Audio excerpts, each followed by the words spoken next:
When genes build a sickle cell, what is the sickle cell anemia? Mainly this is the blood में जो genetic deficiency होती है, जैसे normal blood के जो सेल्स होते हैं this is like this, round में होगा, डिस्क शेप होता है, लेकिन सिकल सेल अनीमिया जिसको भी होगा तो उसका जो ब्लड सेल का शेप होगा वो ऐसे होगा, ठीक है। अब ये मानिए कोई भी गोल चीजें होती हैं वो फ्लो इजी होगा, अगर आप राउंड स्फेयर है उसको मैं फेंकूं तो वो दूर तक जाएगा क्योंकि उसका मूवमेंट इजी होता है, फंसने के चांसेस कम होते हैं। लेकिन जहां पे इस शेप में आएगा क्या होगा, वो एक दूसरे से ब्लॉक करेगा, आके फंसेगा ना, कोई ऐसे आएगा फिर ये वाला ऐसे फंसेगा, फंसने के चांस हो गए ना। तो जब ये shape of the blood cell change होता है हीमोग्लोबिन का तो क्या होगा, that will be the clogging, और क्लॉगिंग होता है तो ज्वाइंट पेन बहुत ज्यादा होता है। दिस इज द जेनेटिक, खासकर ट्राइबल पीपल में है, और खासकर इसका जो इम्पैक्ट है this is due to the iron, जो है आयरन की डिफिशियंसी है उसी के कारण है। तो इसी पे इन्होंने कहा कि ट्राइबल एरिया में है, अल्लूरी, सीताराम, राजू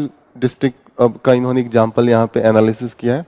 जो ट्राइबल मूवमेंट था उसमें अल्लूरी, सीताराम, राजू का आता है। ओडू मूवमेंट, खासकर जो हम लोग इधर की तरफ बोलते हैं शिफ्टिंग कल्टीवेशन, वो आंध्र प्रदेश एरिया में जब अंग्रेजों ने मना करवा दिया तो वहां का जो मूवमेंट हुआ था that was under the leadership of the Alluri, Sitaram, Raju. अभी हाल ही में एक पिक्चर भी बना था, ठीक है। तो आपको ये याद रखना है the sickle cell anaemia tribal specific है। दूसरा जो रीजन है दैट इज द जेनेटिकल, ठीक है। जेनेटिकल जो ब्लड का जो सेल्स है हीमोग्लोबिन वहां पे चेंज आएगा, और खासकर जो शेप है वो डिस्क शेप से सिकल, सिकल मतलब क्या होता है, जो हसुआ होता है ना गांव में काटते हैं हम लोग घास वास, उसी शेप का हो जाएगा। सिकल का मतलब ही वही होता है, ठीक है। तो that will change the shape. इससे एज कम हो जाता है, डेथ जो होता है वो 35-40 साल के एज में होने के चांसेस होने लगे। यहाँ पे नीचे दिया हुआ है what is the sickle cell anaemia, this is mainly due to the genetic blood disorder and it is the red blood cell take the crescent sickle shape of the instead of normal round shape.